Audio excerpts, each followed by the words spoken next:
Hello, my name is Chloe. Welcome to my channel. Today I'm bringing to you my January TBR.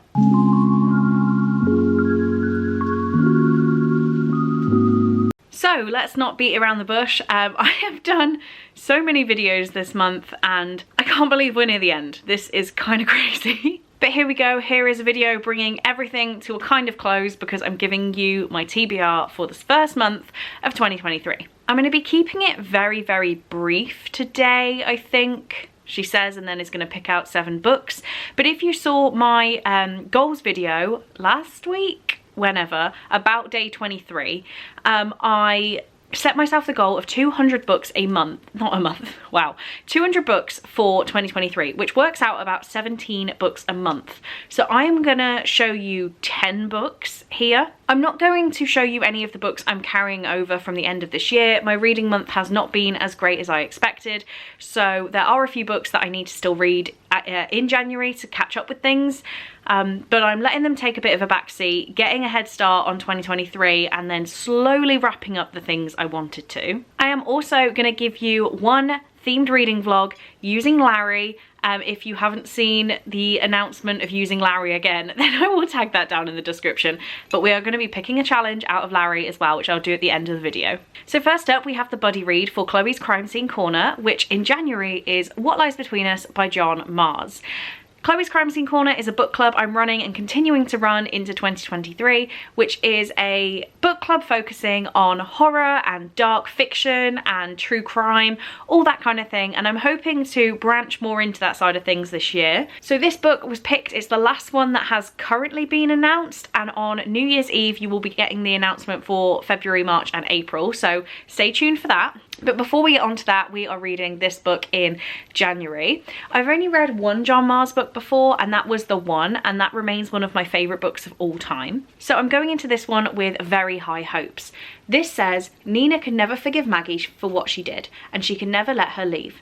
They say every house has its secrets, and the house that Maggie and Nina have shared for so long is no different, except that these secrets are not buried in the past. Every other night, Maggie and Nina have dinner together. When they are finished, Nina helps Maggie back to her room in the attic and into the heavy chains that keep her there. Because Maggie has done things to Nina that can't ever be forgotten, and now she's paying the price. This sounds so creepy. I have heard mixed things, so I'm going in with kind of low expectations, but it is shadowed over by the fact I love The One. If you would like to take part in the book club and you are not in the Discord already, then please let me know down in the comments. Reach out to me on any social media and I will get you added, ready for our buddy read in January. Next up, I am one of the co-hosts for Victoria's Sister Along that's running in January, February and March. Again, announcement video linked in the description. So in January, I'm going to be reading Get a Life, Chloe Brown by Talia Hibbert. This book I have read before, so it's a reread for me. I'm sure I'll speed through it. I have just noticed there's a gift note in here from Victoria that says good luck with the new job. So that is how long ago I got this book. And I read it in March of 2021, so it's been quite a while since I reread it. I'm very excited about this. This is about Chloe, who is chronically ill, and after a brush with death, which is a little bit overdramatic, she decides that she is not living her life and she moves out of her parents' house, gets this kind of flat and starts a friendship, let's say, with Red, who is the caretaker maintenance guy of this flat complex thing. I really enjoy this book and I'm looking forward to rereading it. Next up, we have the Patreon buddy read. So every month, the top 2 tiers of my Patreon choose a book from my unread TBR that they would like to read with me. And in January, we're going to be reading Defy the Night by Bridget Kemmerer. I have wanted to read this for the longest time and I keep putting it off because I'm so scared I won't love it. Bridget Kemmerer is the author of a lot of my favourite YA contemporaries and also the YA fantasy series A Curse So Dark and Lonely.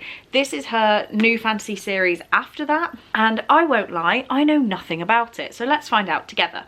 This says, in a kingdom where sickness stalks the streets and only the richest can afford a cure, King Harriston and his brother Prince Coric are forced to rule with an iron fist. Tessa Cade is a masked outlaw marked for death, but she likes it that way. Together with the mysterious handsome Weston, she robs from the rich to help the poor, distributing medicine to those who need it most. As it becomes clear that the only way to save her people is to assassinate the king, Tessa faces a deadly mission that will take her to the dark heart of the kingdom and force her to work with the very people she intended to destroy. I think it sounds fantastic. I just need to pull myself together and read it, and the patrons are going to help me. That is 3 books down. The next one we're going to do is, again, patron related, but the top 2 tiers have a pick in my TBR jar of books from my unread TBR that they would like me to read. There is a real mix in here. There is Chernobyl non-fiction, and there is dragon smut. So let's see what I've got. Oh, one fell out. I'm gonna go for the one that fell. Here it is. No! Oh dear, oh dear. In January, thanks to Faith, I'm gonna be reading Neon Gods by Katie Robert. Not Tracy at all. This is a modern retelling of Hades and Persephone that's as sinful as it is sweet. Thank you again to Victoria for buying me the physical copy of this book, and thank you to Faith for forcing me to read mythology smut. The only reason I'm very scared is I'm currently reading A Court of the Vampire Queen by Katie Robert, and I am not loving it. This one is shorter, so hopefully that's why I'm not loving this one too much, but I'm scared. I'm very scared. Let's just not read the back. It's a retelling of mythology and it's smut. So I'll be looking for a new pick from Faith to go in the jar next month. Those are my 4 definite reads, quite a small TBR. So what we're gonna do is pick a challenge out of Larry. To summarize what is going on with Larry, for anyone who did not watch that video, is in here there are challenges that will dictate a weekly reading vlog. So something I wanted to bring into this year was having themed reading vlogs that was still my normal week but had a theme to the books I was reading. I couldn't come up with that many challenges by myself, so I got booktubers, I got you guys in the comments, and I added some myself. So let's shake up Larry and see what themed video we are getting. Okay, right off the top. Oh, this is Joe's pick, and it is to read books, if it wants to focus, with animals on the cover. So I'm now going to go away, pick out 3 books that I will read that week.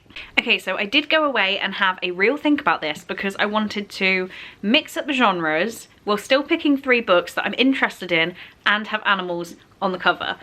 One of them is way more obvious, one is multiple animals, and one is more decorative. So we'll start with the very obvious one, and that is The Wyford Code by Janice Hallett. I have wanted to read this since loving the appeal, and I've heard that this one is not as good, so I'm a little bit concerned. But as you can see, we have a massive fish on the cover. It says, it's time to solve the murder of the century. Oh no, this would work with Rhiannon's prompt. It's okay, we might not get Rhiannon's prompt anytime soon. This says, 40 years ago, Stephen Smith found a copy of a famous children's book by disgraced author Edith Twyford. Its margins full of strange markings and annotations. Waiting to know more, he took it to his English teacher, Miss Isles, not realising the chain of events that he was setting in motion. Miss Isles became convinced that the book was the key to solving a puzzle, and that a message in secret code ran through all Twyford's novels. Then Miss Isles disappears on a class field trip, and Stephen has no memory of what happened to her. So I believe the whole thing is told in transcripts and audio files, which is exciting because the first book was told completely in emails. I have high hopes, despite people not liking this, and this will be my first book with an animal on the cover. My next book with an animal on the cover is going to be The Female of the Species by Mindy McGuinness. On this one we've got a fox, an elephant, an otter, a cat, a dog, and a woman being the point of the story. I loved the Mindy McGuinness that I've read, and I'm so intrigued to read this one, and this was actually a gift from Laura because she knew I was so intrigued to read more Mindy McGuinness. This one says, Alex Craft knows how to kill someone, and she doesn't feel bad about it. 3 years ago, when her older sister Anna was murdered and the killer walked free, Anna uncaged the language she knows best, the language of violence. While her own crime goes unpunished, Alex knows she can't be trusted among other people. I'm just going to stop reading there. It's quite short, actually. It's about 300 pages, I want to say. Oh well, no, it's about 340 pages. It's very thin paper. But I'm excited to read this one. I wanted to read more Mindy McGuinness for a while, and this is the first book that popped into my head with animals on the cover. Next up, the third and final book I'm adding to this TBR with some very decorative animals on the cover is Fierce Fragile Hearts by Sarah Bernard. I'm gonna have to do it like this to not angle it. But this has all of these birds as decorative features. This is the sequel to Beautiful Broken Things, which sadly I read last month and didn't really enjoy. So I've decided to pick this one up pretty much straight away after reading that so that I don't forget what happened in that story, and just really hope that I like this one a little bit more. I guess I can't really tell you what it's about, but Beautiful Broken Things is about 3 girls, Suzanne, Caddy, and another one. Yeah, I don't know actually. I actually cannot remember the other person's name. Anyway, Suzanne is like a bad girl character that joins the friendship group, and she's kind of influencing them to do not very well behaving things. That's all I'll give you from this, but that is the 3rd book I'm going to read with an animal on the cover. So there we go, that is my relatively short TBR, and I've got a lot of catching up to do from December's books I haven't read. So let's see if I can smash my reading goal and read at least 17 books in January. Thank you guys for watching, I really hope you enjoyed it, and I will see you in tomorrow's Clodmas video. Bye!